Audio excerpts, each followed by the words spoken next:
जय हिंद आप सभी को। मैं सौरभ सिंह स्वागत करता हूं एकेडमिक्स में आपका।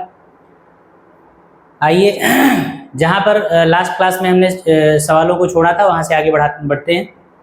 और एक सवाल आपकी स्क्रीन पे लिखा हुआ है, देखिए पढ़ते हैं इसको और करते हैं इसका सोल्यूशन। क्या किया जाएगा इसमें, पढ़ा जाए सवाल।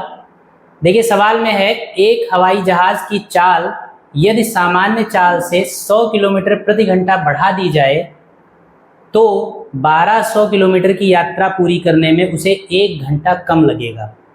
हवाई जहाज की सामान्य चाल ज्ञात कीजिए। देखिए ऐसा एक क्वेश्चन आप पिछली क्लास में लगा चुके हैं, ठीक। तो एक और क्वेश्चन इसका कर लिया जाए ताकि आपकी प्रैक्टिस मजबूत हो जाए। कैसे लगेगा, सवाल को ध्यान से पढ़िए। सबसे पहले जानिए कि सवाल में निकालना आपको क्या है। देखिए एक हवाई जहाज है, हवाई जहाज की सामान्य चाल आपको निकालनी है। क्या निकालना है?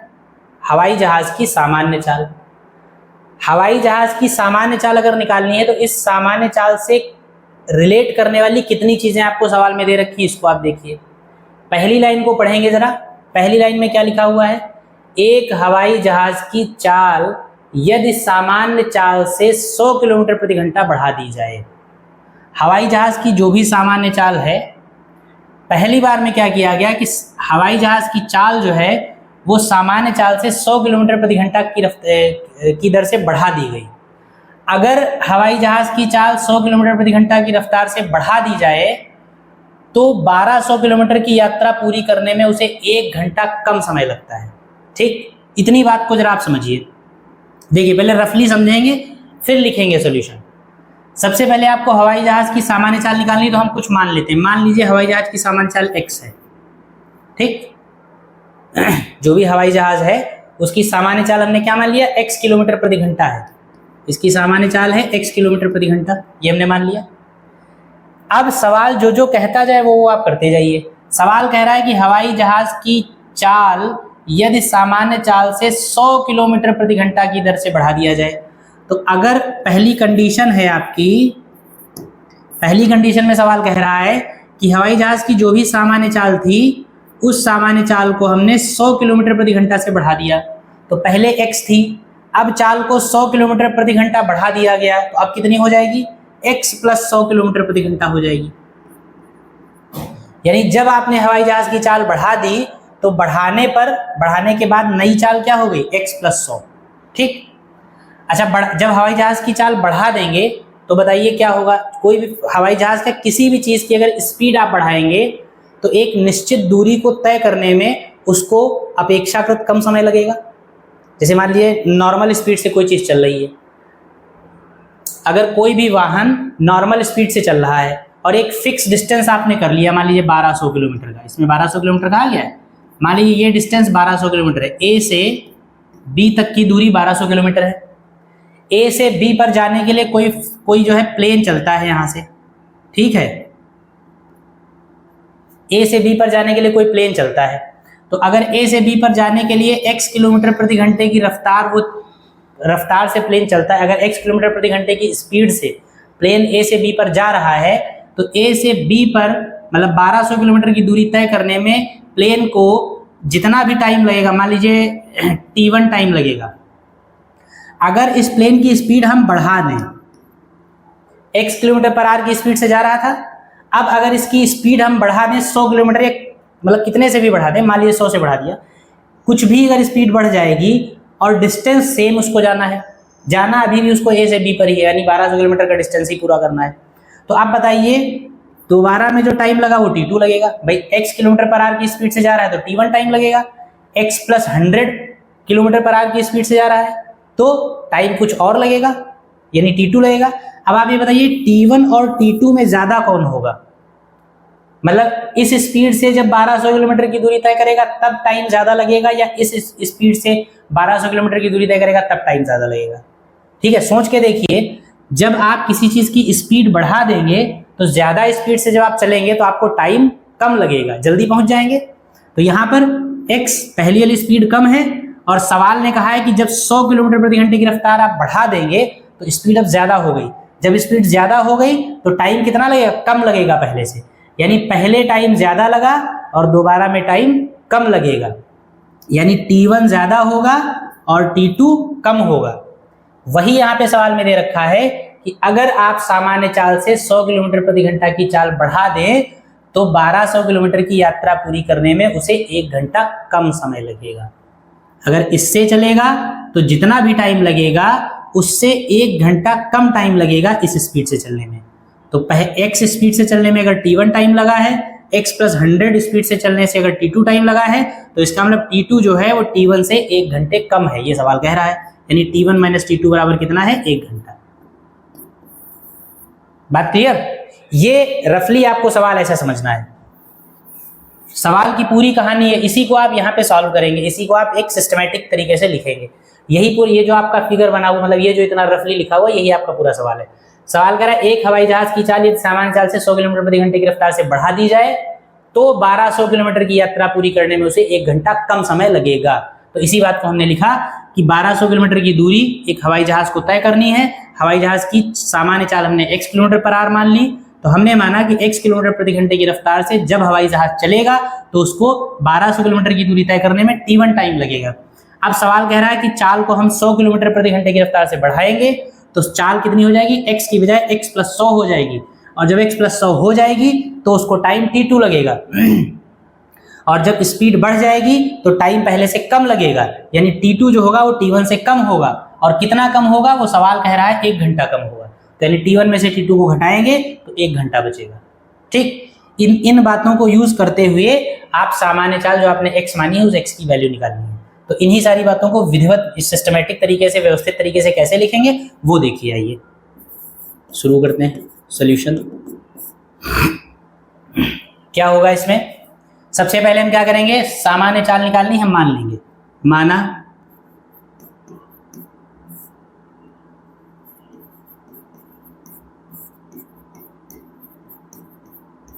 माना हवाई जहाज की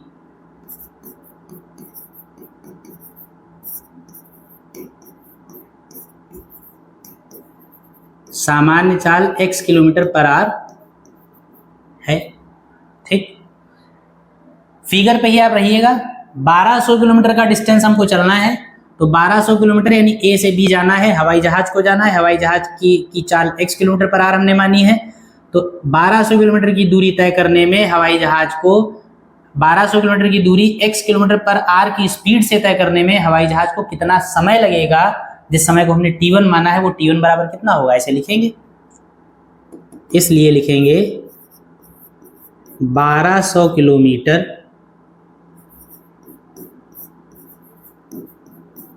की दूरी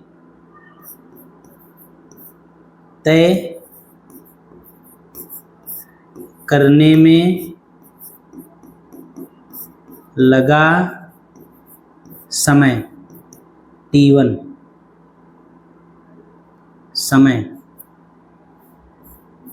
T1 बराबर, फॉर्मूला क्या होता है? समय बराबर दूरी बटे चाल, ऐसा होता है। T1 बराबर दूरी कितनी है? 1200 और चाल कितनी है? x। इक्वेशन नंबर 1 बन गया। ठीक बात। उसके बाद दूसरी कंडीशन में क्या है? चाल को अगर 100 से बढ़ा दिया जाए, चाल को अगर 100 किलोमीटर प्रति घंटे की रफ्तार से बढ़ा दिया जाए, तो अब इसको बिगाड़े दे रहे हैं, ये आप देख चुके होंगे, इसको बना चुके होंगे।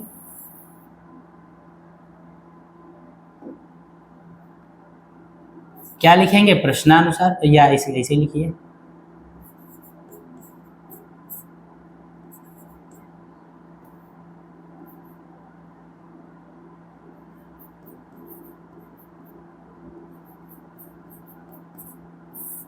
प्रश्नानुसार अकॉर्डिंग टू क्वेश्चन।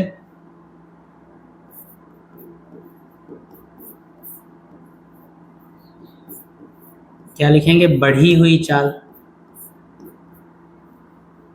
बढ़ी हुई चाल बराबर कितनी है? x पहले की थी और 100 किलोमीटर/आवर की स्पीड से उसको बढ़ा दिया गया, तो बढ़ी हुई चाल क्या है? x + 100 सवाल कह रहा है। इसलिए लिखेंगे नई चाल से 1200 किलोमीटर की दूरी तय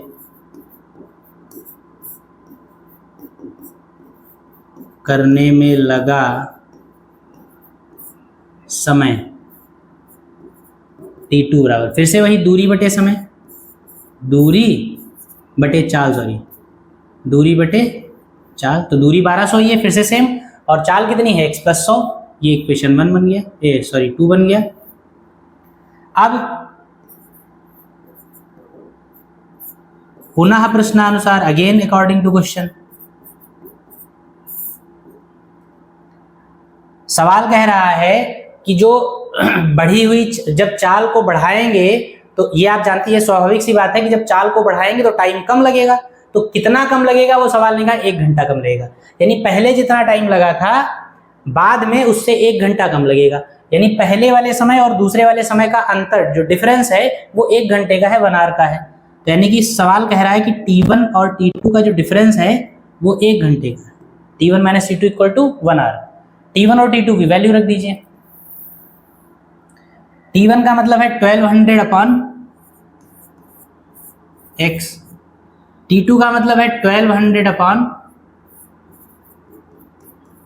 x plus 100 is equal to 1, LCM ले लीजिए, तो x इंटू एक्स प्लस 100, ये एलसीएम हो गया, और 1200 ले लीजिए ऊपर कॉमन, तो x प्लस 100 आएगा और माइनस का x आएगा और इज इक्वल टू 1 आएगा, यहां x से x हो गया कैंसिल,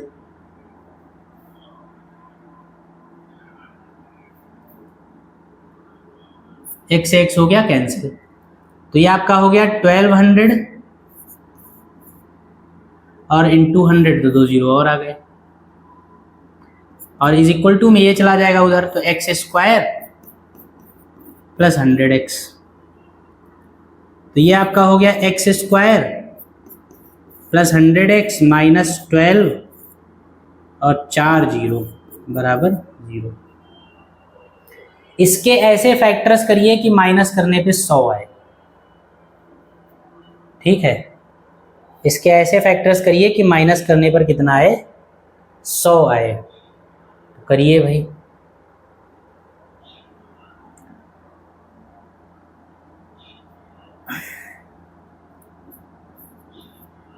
एक 120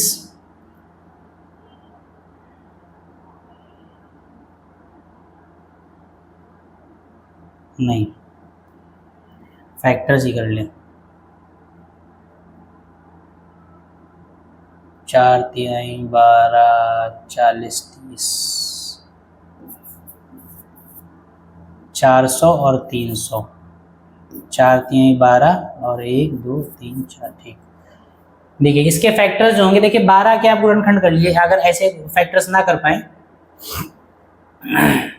12 के ऐसे गुणनखंड करिए कि माइनस करने पर 1 आए, और फिर उसके बाद दोनों के आगे 2 2 जीरो लगा देंगे, पेयर्स में 0 है ना, यहाँ पे 4 है यहाँ पे 2 है, तो 2 2 जीरोस का अगर मल्टीप्लाई करें टोटल 4 हो जाएंगे। तो 12 के ऐसे फैक्टर्स आप ढूंढिए कि जिनको माइनस करने पर 1 आ जाए, जो भी फैक्टर्स होंगे उनमें 2 जीरो ये वाले और 2 जीरो ये वाले एक एक में लगा देंगे, तो 12 के, या अगर आप गुणनखंड करना चाहें तो गुणनखंड कर लीजिए। 400 और 300 दो नंबर ऐसे मिलेंगे जिनका मल्टीप्लाई करेंगे तो आपको ये मिलेगा और माइनस करेंगे तो 100 मिलेगा। देखिए 4 तिहाई 12 और 2 जीरो ये 2 जीरो टोटल ये आपको मिल जाएगा, और 400 में से 300 जाएगा तो 100 बचेगा, तो ये आपका हो जाएगा, ये फैक्टर्स हो जाएंगे 400 और 300, क्या लिखेंगे, एक्स स्क्वायर प्लस 100 की जगह लिखेंगे 400 माइनस 300x माइनस ये लिखेंगे 1 2 3 4 बराबर 0। तो इसको ऐसे लिख लेंगे x square plus 400x plus minus 300x minus equal to 0, x common लेंगे तो ये हो जाएगा x प्लस 400 माइनस 300 कॉमन लेंगे x प्लस 400 इक्वल टू 0, ठीक। इसको साफ कर दिया जाए,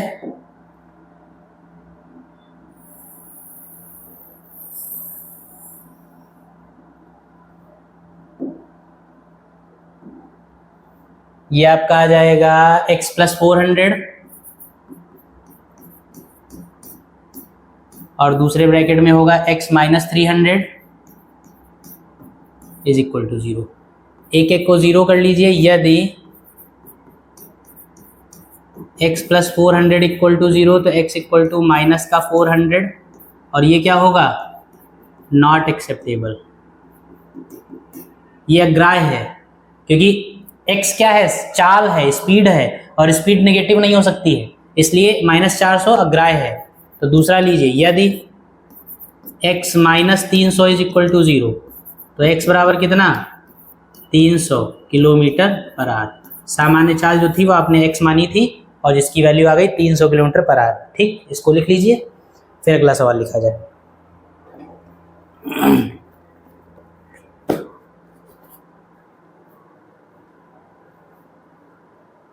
चलिए अगला देखते हैं।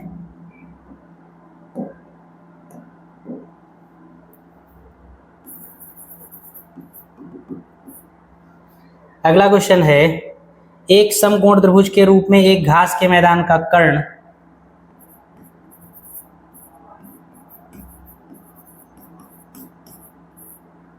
एक समकोण त्रिभुज के रूप में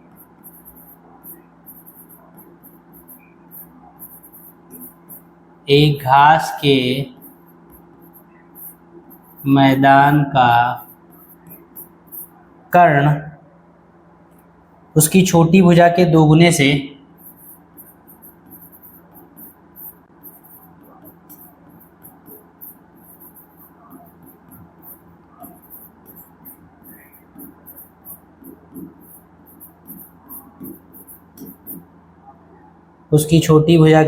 से 1 मीटर अधिक है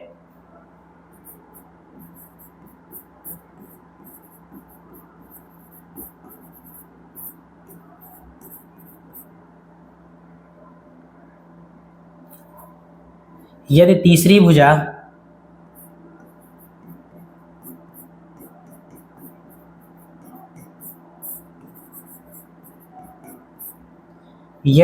भुजा उसकी छोटी भुजा से 7 मीटर बड़ी है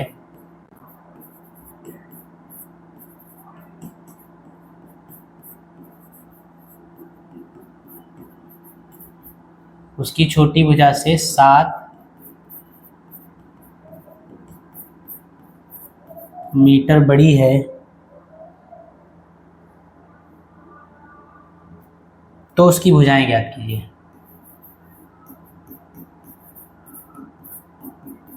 ये है सवाल। ठीक है,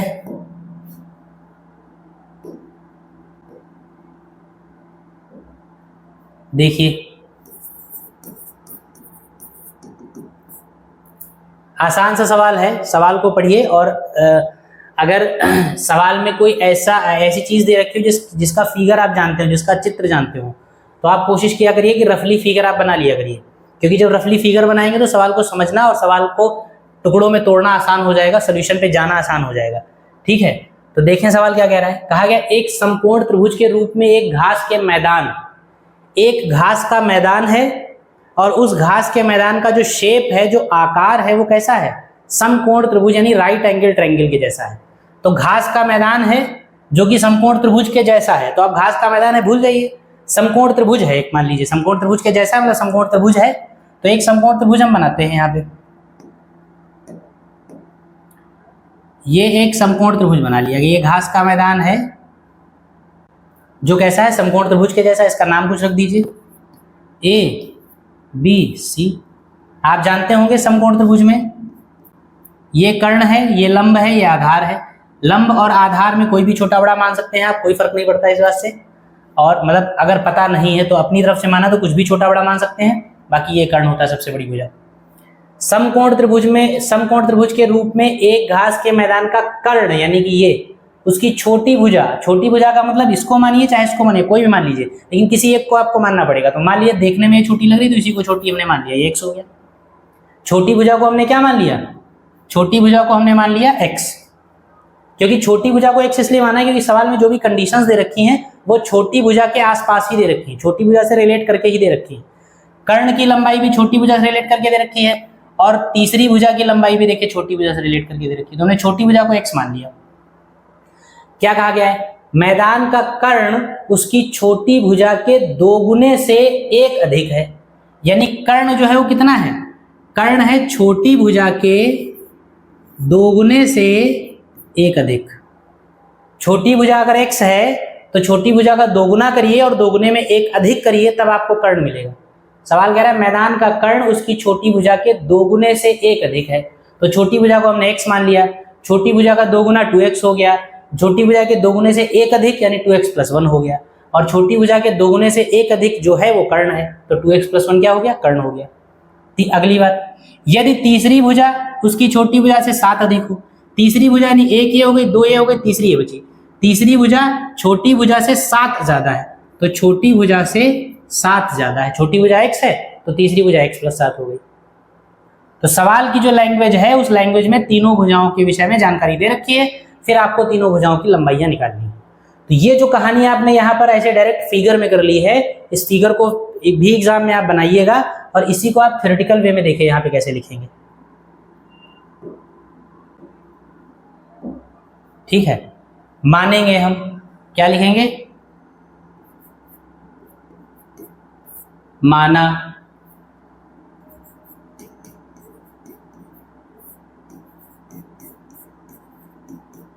मैदान की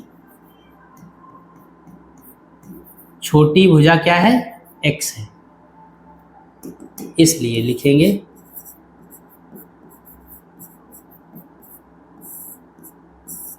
प्रश्नानुसार।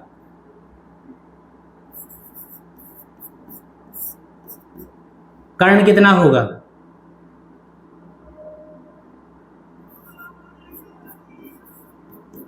सवाल क्या कह रहा है कि कर्ण कितना है? 2 गुणे छोटी भुजा से, छोटी भुजा के 2 गुने से 1 ज्यादा, यानी कर्ण कितना हो जाएगा?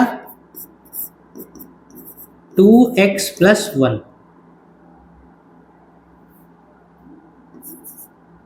और तीसरी भुजा कितनी होगी?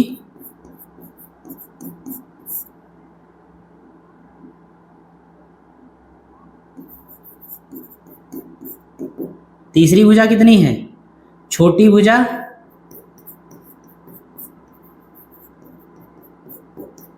+7, यानी तीसरी भुजा कितनी हो जाएगी? x + 7। ठीक। अब जो घास का मैदान है वो समकोण त्रिभुज है, और समकोण त्रिभुज की तीनों भुजाएं मालूम है। समकोण त्रिभुज में हम जानते हैं पाइथागोरस की प्रमेय लगती है। तो क्योंकि मैदान एक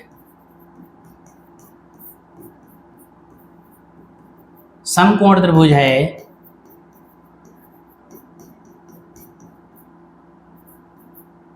इसलिए पाइथागोरस प्रमेय से क्या होती है? पाइथागोरस प्रमेय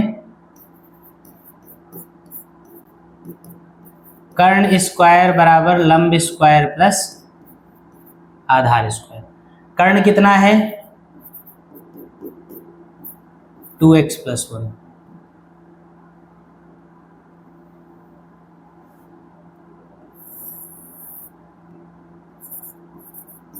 टू एक्स + 1 का होल स्क्वायर बराबर लंब कितना है? x²।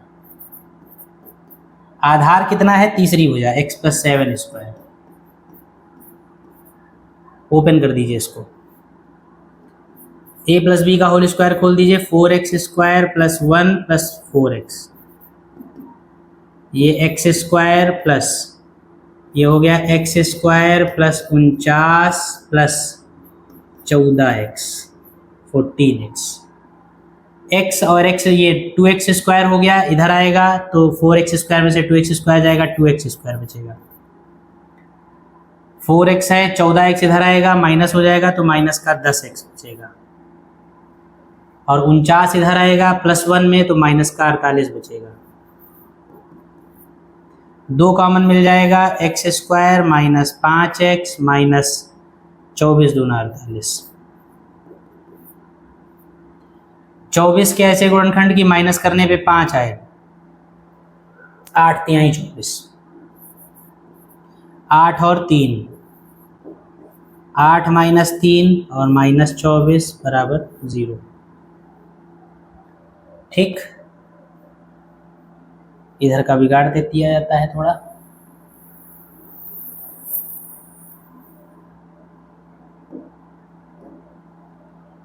ये हो जाएगा आपका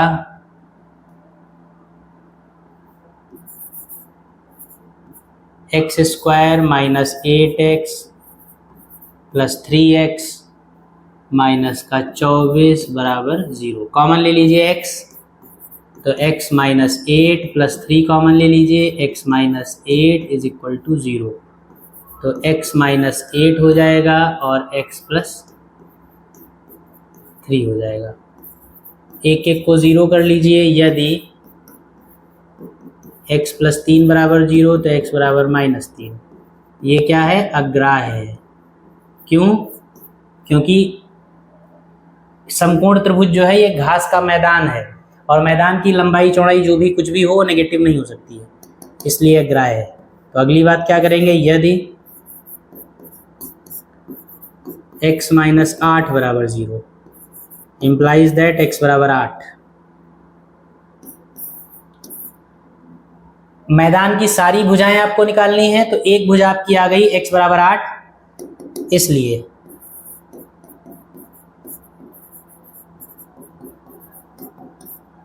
शेष भुजाएं क्या है? एक है आपकी 2x प्लस 1। 2x प्लस 1 कितनी हो जाएगी? 2 गुणे 8 प्लस 1 बराबर कितने? 8 दूनी 16, 1 17। और एक है आपकी x प्लस 7, यानी कि 8 प्लस 7 बराबर 8 7 15। तो इसलिए लिखेंगे भुजाएं कितनी हो जाएंगी? 8 15 17। ये हो गया आंसर। लिख लीजिए इसको, फिर अगला लगाया जाए।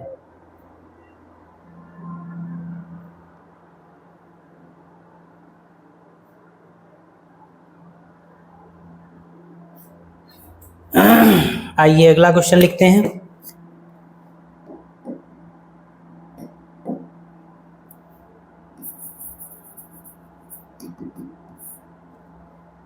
अगला सवाल है, एक हॉल की लंबाई उसकी चौड़ाई से 5 मीटर अधिक है।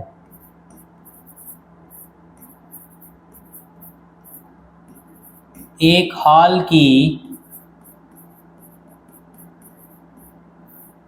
लंबाई उसकी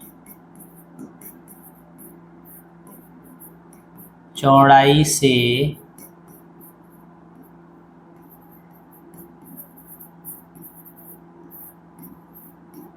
5 मीटर अधिक है। यदि हॉल के फर्श का क्षेत्रफल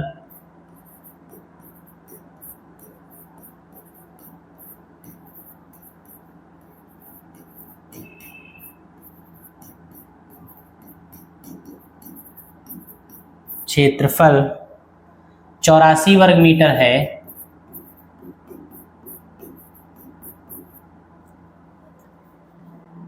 तो हॉल की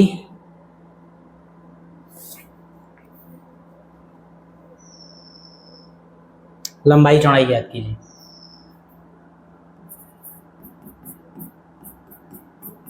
तो हॉल की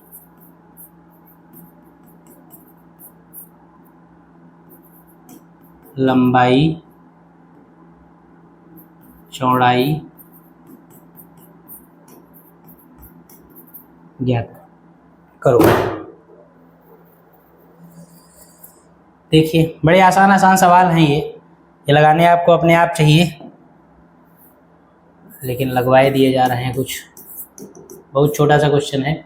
एक हॉल है, उसकी लंबाई और चौड़ाई में कुछ रिलेशन दे रखा है और उसके फर्श का क्षेत्रफल दे रखा है। तो हॉल जो है उसका फर्श कैसा होता है? वर्गाकार या आयताकार, जैसा भी होगा, जैसी लंबाई चौड़ाई होगी। और फर्श का क्षेत्रफल क्या होगा? अगर वर्गाकार है तो वर्ग का क्षेत्रफल, अगर आयताकार है तो आयत का क्षेत्रफल।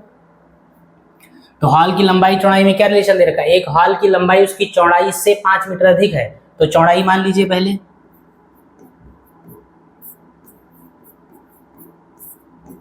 माना हॉल की चौड़ाई x मीटर है,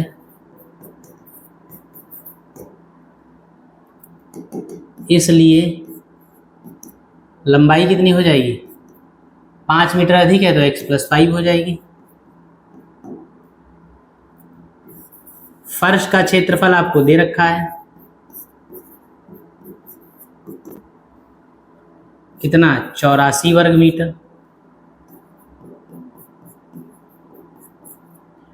फर्श होगी आयताकार और आयताकार फर्श का क्षेत्रफल जो होगा वो होगा लंबाई गुणे चौड़ाई। होगा कि नहीं होगा? फर्श आयताकारी होगी और उसका क्षेत्रफल क्या होता है? लंबाई गुणे चौड़ाई। तो फर्श का क्षेत्रफल लंबाई गुणे चौड़ाई होगा जो कि बराबर है 84 के। लंबाई कितनी है? x + 5, चौड़ाई है x बराबर 84। ब्रैकेट ओपन कर दिए, x² + 5x - 84 बराबर 0। 84 कैसे फैक्टर्स करिए कि माइनस करने पे 5 आए? 12 × 7 = 84, 7 × 5 = 12। 12 में से 7 चला गया तो 5 बचेगा और 12 और 7 का गुणा करेंगे तो 84 आएगा। x² + 12x - 7x - 84 = 0। कॉमन ले लीजिए x, क्या बचेगा? x + 12 -7 कॉमन ले लीजिए, x + 12 = 0। x + 12 एक जगह हो गया और x - 7 एक जगह हो गया। एक एक को 0 कर लीजिए। यदि x + 12 = 0 तो x = -12 और ये क्या है? अग्राह्य है, ये नॉट एक्सेप्टेबल है क्योंकि कमरे की लंबाई चौड़ाई नेगेटिव नहीं हो सकती, किसी भी चीज़ की लंबाई चौड़ाई नेगेटिव नहीं हो सकती। तो दूसरा वाला लीजिए, यदि x - 7 = 0 तो x = 7 और अगर x = 7 है तो x + 5 बराबर कितना होगा? 7 + 5 = 12। अतः लंबाई बराबर 12 और चौड़ाई बराबर 7 मीटर। ये आंसर हो गया। ठीक, इस तरीके के सवाल हैं, इनको लगाइए आप।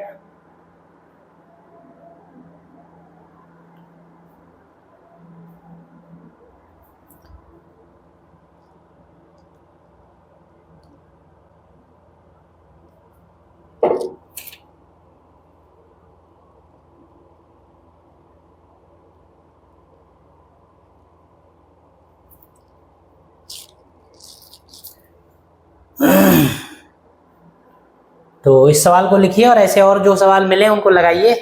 आज की क्लास को फिलहाल यहीं पे रोका जाता है, बाकी के सवाल आपको अगली क्लास में बताए जाएंगे। और 2 क्लासेस अभी और आपकी रहेंगी, फिर उसके बाद 2 क्लासेस में क्वाड्रेटिक इक्वेशन आपका खत्म हो जाएगा। फिर हम अगले चैप्टर पे चलेंगे जो भी इसके बाद होगा। ठीक, तो बाकी के सवाल अगली क्लास में फिर लगाए जाएंगे। तब तक इस क्लास को यहीं पे रोकते हैं। तब तक के लिए जय हिंद।